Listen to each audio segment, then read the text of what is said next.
I'm sick of Pierre Poilievre. I'm sick of him. His speeches are very good. He gives excellent speeches. He's got great music. He knows how to play the social media game. The guy's doing a phenomenal job. We're all excited to see him back in the House of Commons, very specifically to watch him destroy Justin Trudeau when they do their debates and things like that. And I have it right here in front of me. I have my conservative leadership ballot. I'll block my name out, my address, but here it is. See that? Conservative leadership. There's my ballot. Okay. And I'm going to be voting soon.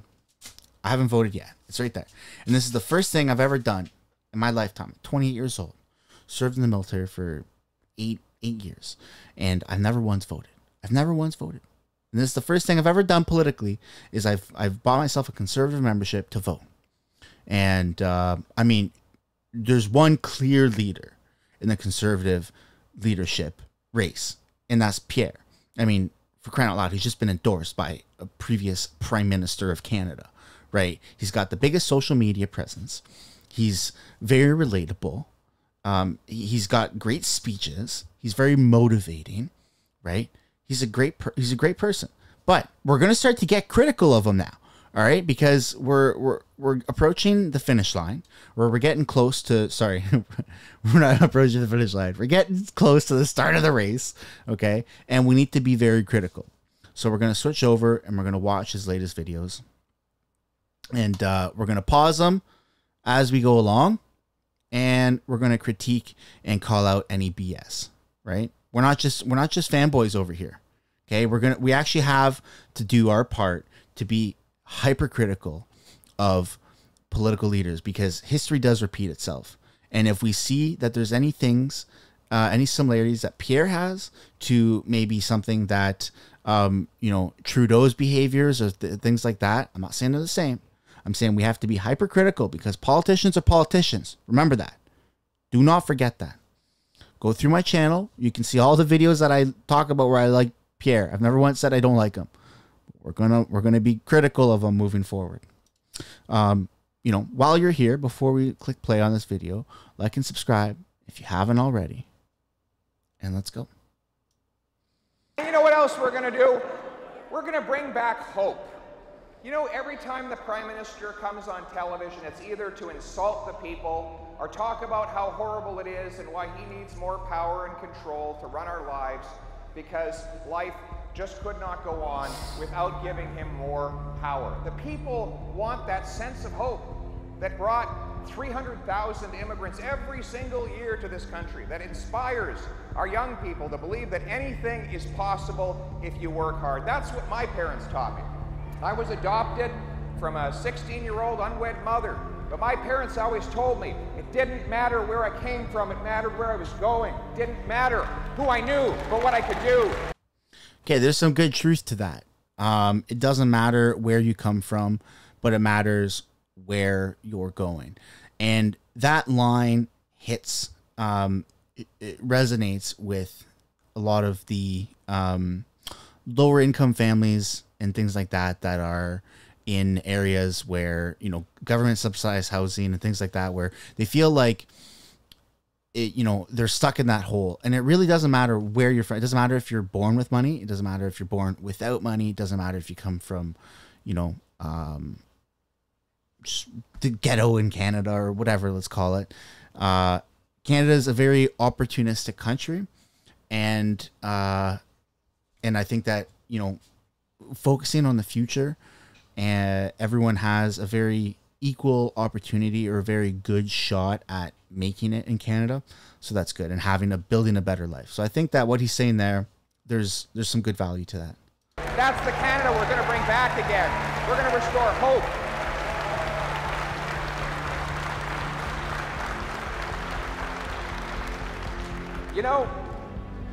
The people want to take back control of their lives because that sense of personal ownership, of personal responsibility, gives every person a purpose and a meaning and a sense of self-worth.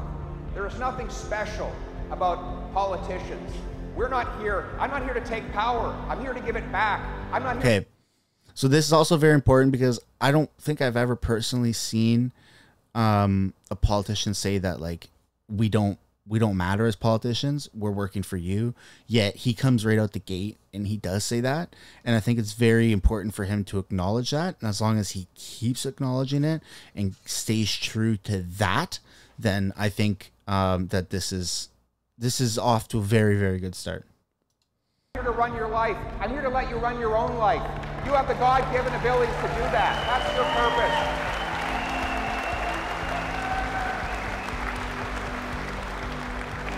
In the words of the great Canadian Prime Minister, John Diefenbaker, when he signed our Bill of Rights, he wrote, "I am a Canadian, a free Canadian, free to speak without fear, free to stand for what I think right, free to oppose what I believe wrong, free to worship God in my own way, free, free, free to choose those who shall govern my country." Notice how he doesn't have a piece of paper either. I mean, it's not a very long speech, and I think a lot of things that are taken from this video are taken throughout the course of, you know, his 20-30 minute speech or things like that. But no piece of paper, and he's citing like quotes, which is hard to do in a 20-30 minute long speech, going back into the memory bank and taking out multiple sentences word for word.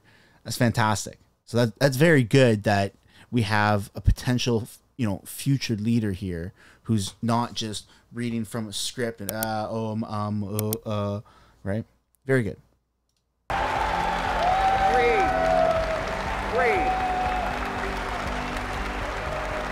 It is this heritage of freedom I pledge to uphold for myself and for all of mankind. Thank you very much. God bless Canada. Pierre from PM. Yeah. So, what do you guys think of that one?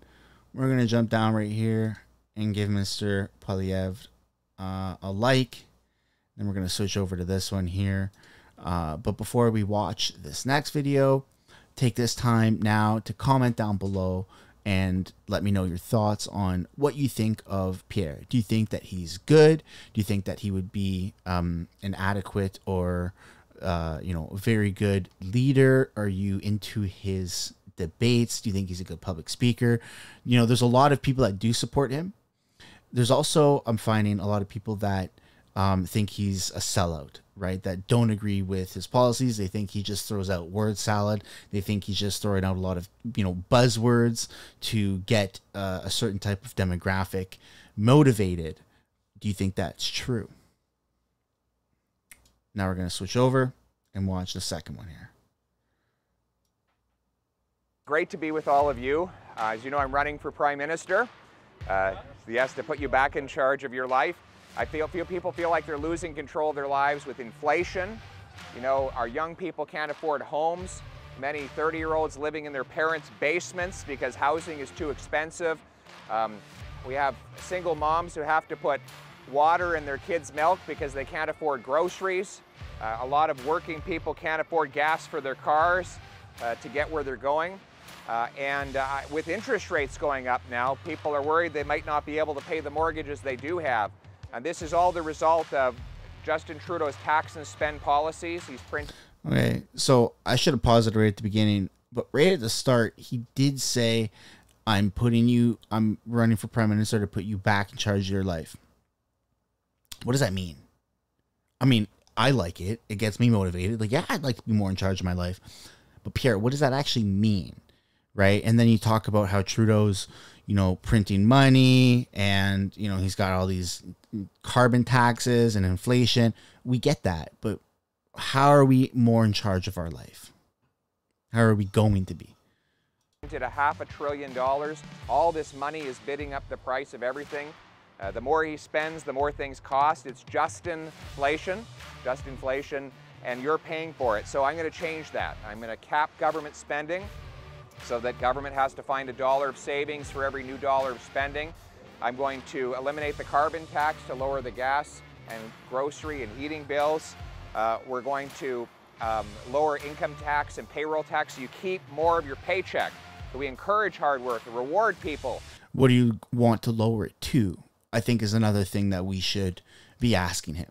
I'm going to lower income tax. So when you get your paycheck, you know, out here in BC, there's like PST and EST and whatever. There's a bunch of taxes, right? BC is one of the highest tax brackets in Canada, if not the highest. I don't know how much, 15% or something. I don't really know, right? When you go grocery shopping, right? There's a bunch of taxes. It costs more to buy food here than it does in a lot of other provinces and territories. So what's his plan? I would like to know, does he have a number on which he wants to reduce the tax to? And how is that going to affect our economy moving forward, right? We're not just jumping on the bandwagon anymore. We're not just jumping on the bandwagon anymore. We got to actually dig into these policies and see, you know, he's throwing out very enticing things. But what does it mean, bro? What does it mean? You're reducing the tax to what dollar figure? Reducing it sounds great. If you're reducing 0.5%, would we really get that hyped about it? Or are you reducing it multiple percentages, right? So get out of bed in the morning and do the nation's work like you do. And we're going to get rid of the gatekeepers that are holding back our economy. I'm going to approve the Billy Bishop Airport expansion so we can land more planes downtown. We're going to approve more energy projects so we can deliver our clean, green Canadian energy to market. I'm going to remove the gatekeepers by pushing the provinces to allow newcomers to get recognized in their field. So if you're a doctor from another country, you should be able to work as a doctor or an engineer or another professional for bigger paychecks and a more skilled labor force. Okay, so instead of doing his regular spiel, he's talking to people of color that chances are they have family that live abroad. More chance than this white guy here, right? And so this isn't... If you're getting a little triggered here, whatever, just put those feelings aside and let's be real for a second. He just talked about removing gatekeepers and saying that if you're a doctor in another country, we all know he's talking about India. We all know. And just by looking, we're going to assume that people here are Indian. They could be another Middle Eastern country. We're just going to assume that they're Indian. Okay. If he had asked, does anyone here have family or friends from India, or if you don't want to be politically correct, another country that are doctors that aren't being recognized as doctors in Canada? And you might get a few hands that get put up. Play the actual crowd, Pierre. Like he's going on. It's like rinse and repeat, rinse and repeat, rinse and repeat. And I understand this is what he does all the time. Like this is what, as a politician, you're constantly interviewing people and you constantly have like a set of, 5 different options to choose from, and you see who you're talking to and you pick one, you pick one, you pick one, you pick one. Okay. But that would have been excellent to know, or to see him just a little bit more personable and say, because if you look at the other video that we just watched, it was a hockey arena full of white people. Might have been a few people of color. But if you actually ask these people if they have any, like how much of a feel-good story would that be?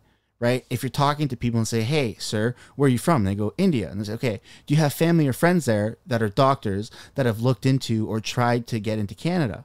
They might say yes or no, right? And if hopefully they say yes, then they say, well, are they being recognized as doctors in Canada, or whatever credentials they have, or is that being recognized in Canada?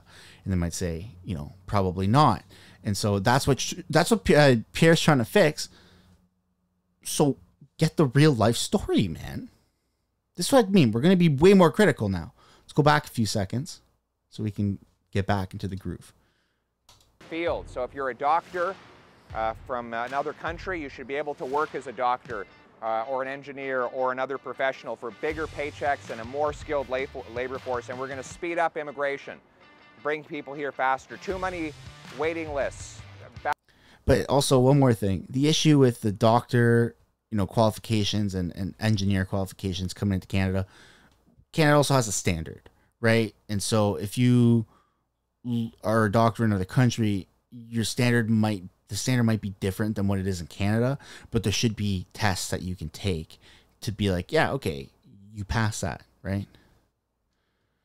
And we would recognize the fact that you can pass our standard, and so you're now qualified here in Canada. Backlog of 2 million people. We need the workers here. We need 1 million jobs to fill. We need immigration in Canada. And we've got to get the gatekeepers out of the way to bring in the best workers and build our country.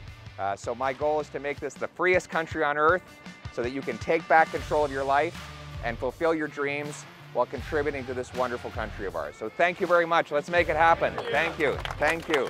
Really appreciate it. Ask. Oh, he's got more. Wow. That's power.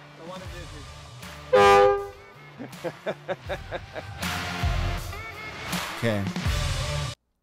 It's getting a little old, Pierre. Sorry to tell you. I think you need to tweak your speeches a little bit.